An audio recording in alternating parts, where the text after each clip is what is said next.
朋友们好，欢迎来到文月的频道。老婆跟小姨子长得一模一样，小姨子又住在我家，我在他们面前经常要反应好一会，避免认错人。姐夫，我跟姐姐长相一模一样，那身体的感觉有没有什么不同？深夜，这一句话吓得我差点从床上掉下去。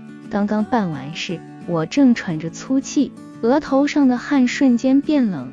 这时老婆突然笑起来，看你吓的，逗你呢，年年怎么可能在咱们床上睡觉？再说了，年年可是处女，你连这都分不清。听着他的话，我总算松了口气。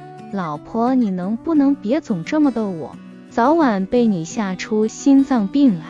老婆起身下地经过我身旁时，她俏皮地眨了眨眼，你真分不清了？废话，你俩长得一模一样，身形又这么像，我怎么可能分得清？那你想不想知道我跟年年的身体有哪些不同？我眉头一皱，老婆瞬间被我的目光吓了一跳。哼，干嘛这么凶？咱俩玩角色扮演的时候，我跟你叫姐夫，你身体的反应可不一般呢，以为我感觉不到？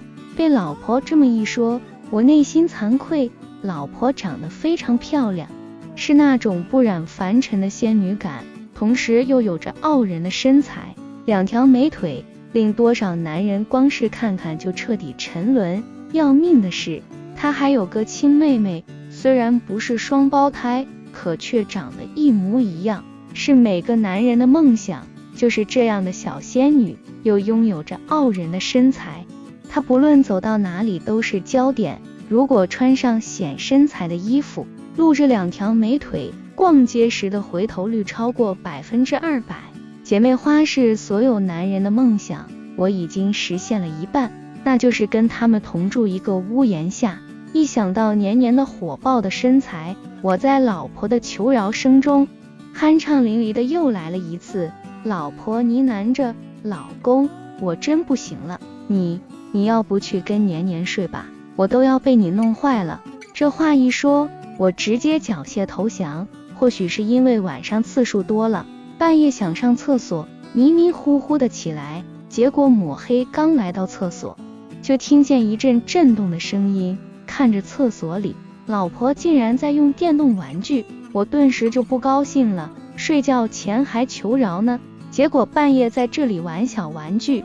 他看见我水汪汪的大眼睛中全是胆怯，我还没不行呢，你就开始用这东西。我一把将那东西拿走，抓住了他的腰，他身上全是汗水，因为小玩具的缘故，我轻而易举的进去，他捂着嘴不敢出声，哼哼唧唧的不断迎合着我。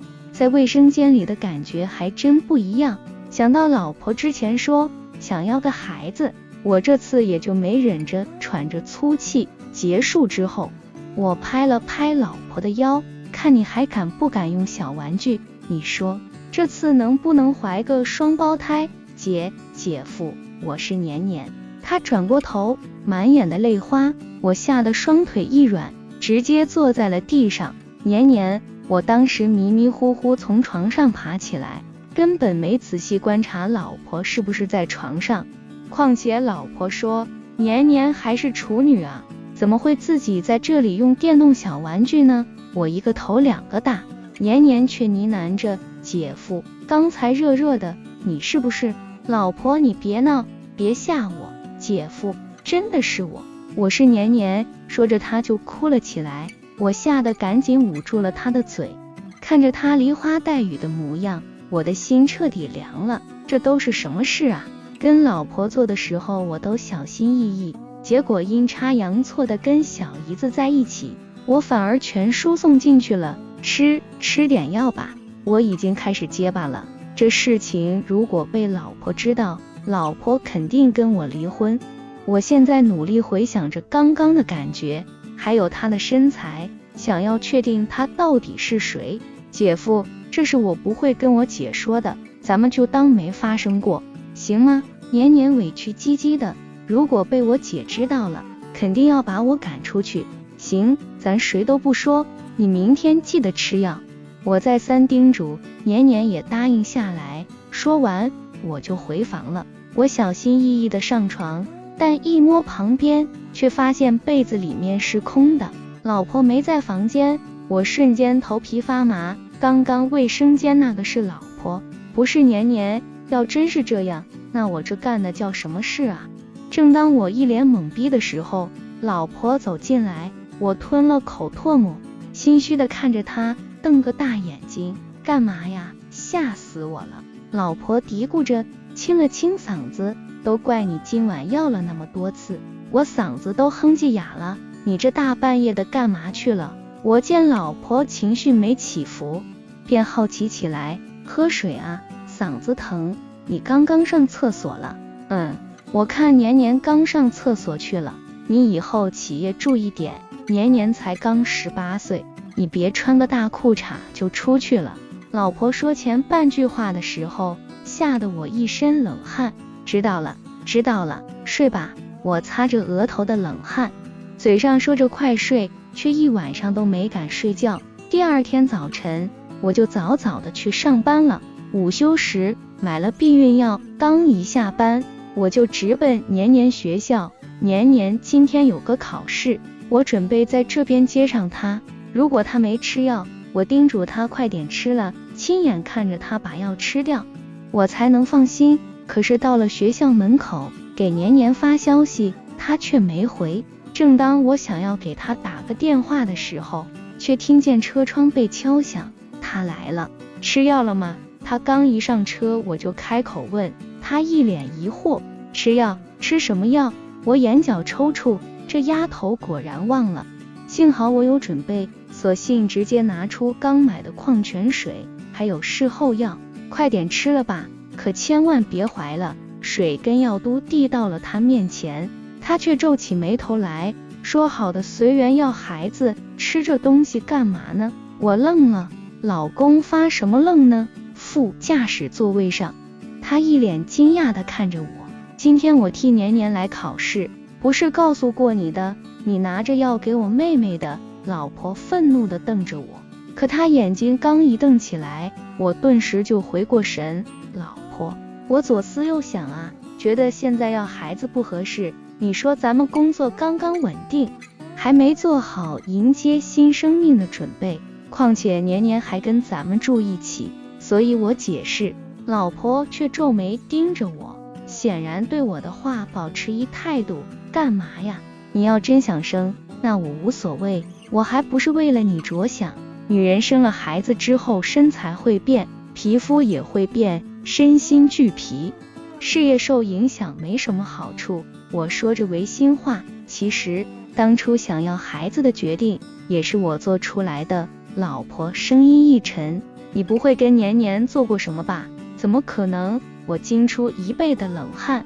老婆的态度这才缓和，最好没有。我警告你，如果你敢胡来，敢欺负年年，我可不只是要跟你离婚那么简单。我总算松了口气。这天晚上，我小心翼翼，一直想方设法避开老婆，直到年年在卧室中喊我，我这才有机会光明正大去找他。姐夫，这里有一个面试岗位，好像是你们公司，你帮我看看是不是，能不能让我去做兼职？年年叫你呢，快去看看呢。你这当姐夫的，怎么一点都不对自己小姨子的事情上心？老婆催完，我这才敢走进年年的卧室，而此时老婆也已经回房了。我急忙掏出事后药，年年，你今天吃药了吗？我没有，我不好意思去买，快吃。我把药塞给他，警惕地听着周围的声音，生怕老婆突然杀过来。可年年却把药攥在手中，没有立刻服下去。灯光下，他水汪汪的大眼睛闪烁着异彩，雪白的肌肤红灿灿的。姐夫，今晚完事了再吃行吗？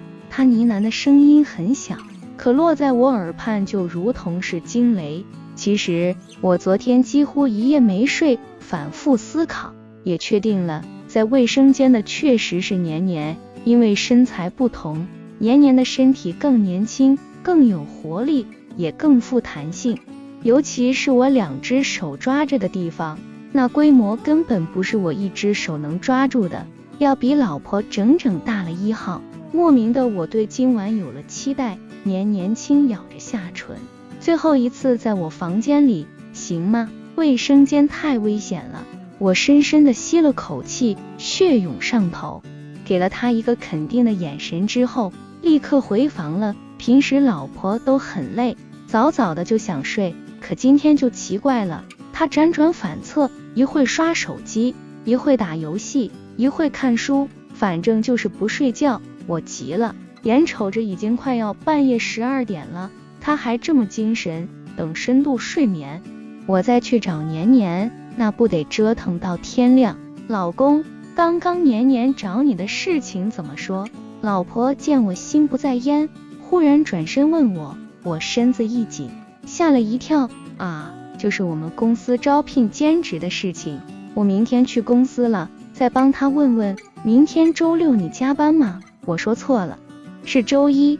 你看我这一天忙活的，你今天很不对劲，平时一上床就往我身上爬，今天我特意换了内衣，你不就喜欢这种的？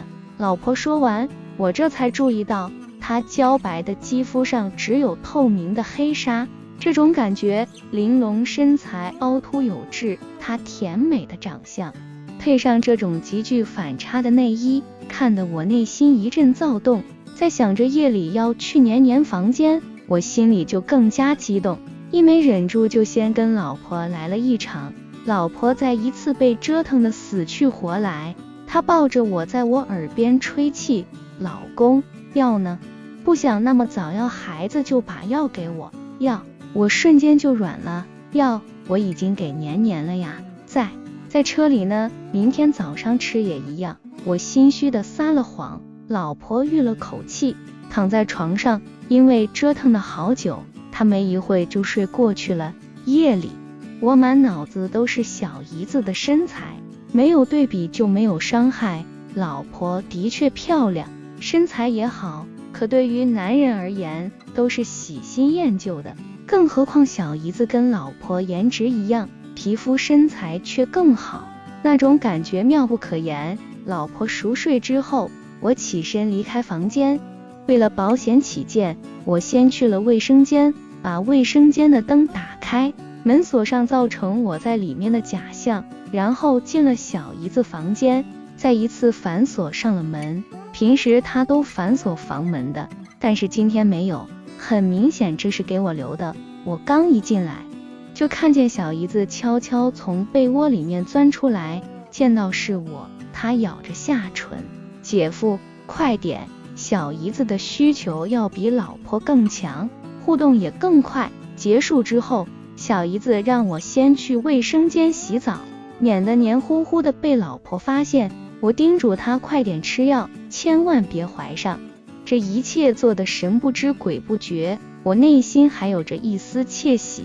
第二天早晨，我来到地下车库，坐在车里回味着之前的一切，还有些发呆。虽然过不去心里面那道坎，但我仔细想想，小姨子毕竟是我亲人，都自己用电动玩具了，我这个当姐夫的什么也不做。正当我在车里面琢磨着的时候，老婆突然上车了。老公，药呢？老婆伸出手找我索要，我张着嘴好几秒钟，愣是没说出话来。扔了哈？你把药给扔了吗？你这人怎么一回一变呢？算了，开车送我去药店，我自己去买吧。老婆没好气的嘀咕着，刚刚看你拿着钥匙下楼，我还以为你是给我取药呢。我心虚也不敢多说，车子刚开出去没多远，老婆就让我停下。看着这家药店，我懵了，这不就是我昨天买药的地方吗？还愣着干嘛？你不去让我去啊？我可不好意思。老婆气鼓鼓的看着我，你这2天怎么魂不守舍的？我挠了挠头，公司事多。说完我赶紧下车，刚一钻进药房，卖药的小姑娘就认出我来了。事后药，还是昨天那种。这个事后药连续吃不好，不论是效果还是对身体的副作用都不行的，要不你拿这种长期服用的试试。小丫头热心地跟我说。然而此时老婆不知为什么也跟了进来，正一脸茫然地看着药店内发生的一幕。最终还是被老婆发现了我和小姨子的秘密，我和老婆的婚姻也因此而结束了。今天的视频就先分享到这里，如果你也喜欢这个视频，并且让你深有感触，希望你能分享给身边的人，期待与您的互动。感谢您的收看，我们下期再见。